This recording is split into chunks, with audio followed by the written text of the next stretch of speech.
बड़ी खबर उत्तर प्रदेश के आजमगढ़ जिले से, जहां सुहेलदेव भारतीय समाज पार्टी के राष्ट्रीय अध्यक्ष एवं प्रदेश सरकार के कैबिनेट मंत्री ओम प्रकाश राजभर ने गुरुवार को अतरौलिया स्थित निरीक्षण भवन में आयोजित जनसुनवाई कार्यक्रम के दौरान समाजवादी पार्टी और उसके राष्ट्रीय अध्यक्ष अखिलेश यादव पर जमकर निशाना साधा। मीडिया से बातचीत में उन्होंने दावा किया कि टीएमसी और शिवसेना की तरह समाजवादी पार्टी में भी बड़ी टूट होना तय है और आने वाले समय में कई सांसद भाजपा के साथ खड़े दिखाई देंगे। राजभर ने कहा कि केंद्रीय गृह मंत्री अमित शाह को राम गोपाल यादव द्वारा लिखी गई कथित चिट्ठी के बाद समाजवादी पार्टी के शीर्ष नेतृत्व में बेचैनी बढ़ गई है।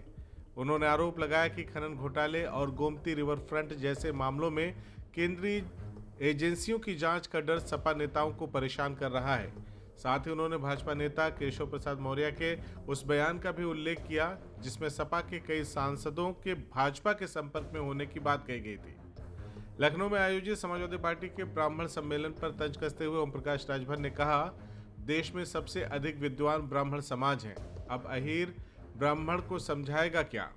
उन्होंने आरोप लगाया कि समाजवादी पार्टी में विभिन्न वर्गों के नेताओं और कार्यकर्ताओं का सम्मान नहीं किया जाता, बल्कि उन्हें अपमानित करने की राजनीति की जाती है। वहीं राम मंदिर निर्माण में चंदे के कथित घोटाले को लेकर समाजवादी पार्टी द्वारा लगाए गए आरोपों पर पलटवार करते हुए राजभर ने कहा कि जांच में जिन लोगों के नाम सामने आ रहे हैं उनमें समाजवादी पार्टी से जुड़े लोगों की भूमिका भी चर्चा में है। उन्होंने सवाल उठाया कि आखिर हर बड़े विवाद में सपा से जुड़े नाम ही क्यों सामने आते हैं। वह प्रदेश की कानून व्यवस्था पर विपक्ष के आरोपों को खारिज करते हुए पंचायती राज मंत्री ने कहा कि समाजवादी पार्टी अपराधियों को संरक्षण देने की राजनीति करती रही है। उन्होंने मऊ, बाराबंकी और प्रयागराज की घटनाओं का जिक्र करते हुए कहा कि अपराध और राजनीति का गठजोड़ सपा शासन की पहचान रहा है।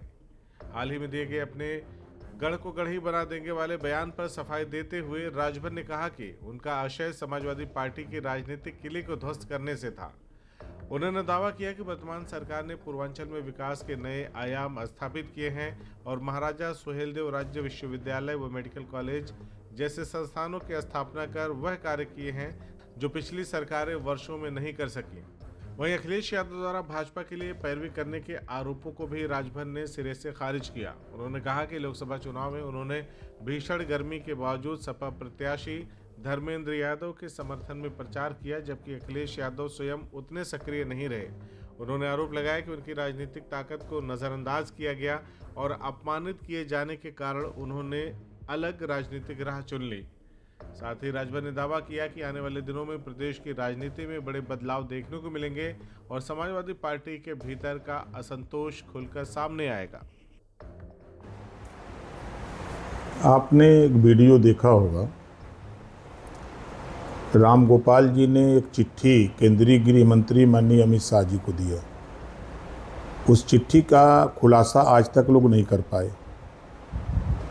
राम गोपाल जी बताऊं कि क्या लिखा है। इधर सरकार ने जितने भी मुकदमे सीबीआई और ईडी या किसी तरह के मुकदमे पंजीकृत हैं, सबकी गिरफ्तारी पर तेजी की है।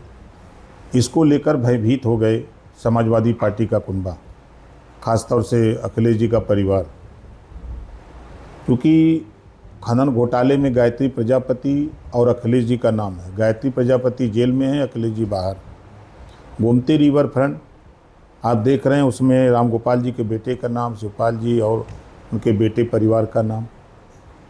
तो उन्होंने अपनी सुरक्षा के लिए गुहार लगाई है कि ये हम लोगों को सुरक्षित रखिए, हमारे सांसद जितना आपको ज़रूरत हो ले जाइए। दूसरा, आपने अभी कल अखिलेश जी का बयान दिखा। उन्होंने कहा कि भारतीय जनता पार्टी ने हमारे एमएलए और एमएलसी को भी तोड़ लिया है। जो कमज़ोर लोग हैं वो टूट जाएंगे, जो मजबूत होंगे वो मेरे साथ रहेंगे। अभी कल अखिलेश जी ने स्वीकार कर लिया कि हाँ, मतलब उनके बयान से ये लगा कि जो उनकी पार्टी में समाजवादी पार्टी से उपेक्षित लोग हैं, जो समाजवादी पार्टी के से सम्मान नहीं मिल रहा है, वो लोग उनका साथ छोड़ करके सत्ता के साथ जाने के लिए व्याकुल हैं। उस गुप्त चिट्ठी में क्या है और समाजवादी पार्टी के कितने सांसद टूटने वाले, क्या कहना चाहेंगे? अब इसका खुलासा तो या तो राम गोपाल जी कर सकते हैं या तो टूट के बाद आपको मालूम हो जाएगी। ये तय है कि इनकी पार्टी टूटेगी 100%। आपके हिसाब से कितने सांसद हैं? अब देखिए, पूर्वांचल के जितने भी दलित और पिछड़े हैं सब यादव से दुखी हैं। ये पीडीए की बात करते हैं और पिछड़ों को अपमानित करते हैं, ये दलित की बात करते हैं, दलित सांसदों को सम्मान नहीं देते हैं।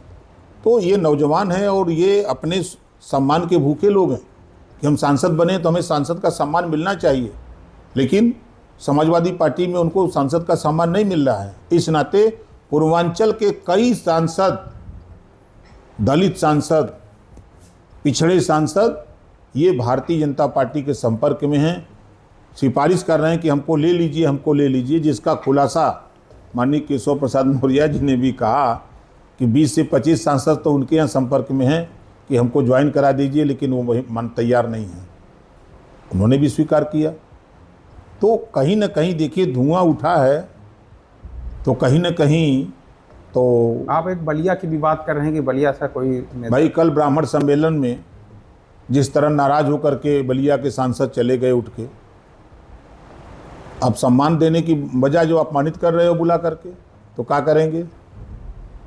वहाँ से छोड़ करके नाराज होके गए ना, क्यों नाराज हुए? और तो और मजे की बात, पूर्वांचल के बहुत से ऐसे सांसद हैं जो बोल तो रहे हैं कि सपा के बहुत हम हमदर्द हैं, अब देखिएगा वो भाजपा के साथ खड़े नजर। CIB इंडिया न्यूज की सभी खबरों को देखने के लिए लाल रंग की बटन को दबाकर चैनल को सब्सक्राइब जरूर करें, घंटी जरूर दबाएं ताकि हमारी सभी खबरों के नोटिफिकेशंस आप तक पहुंचते रहें।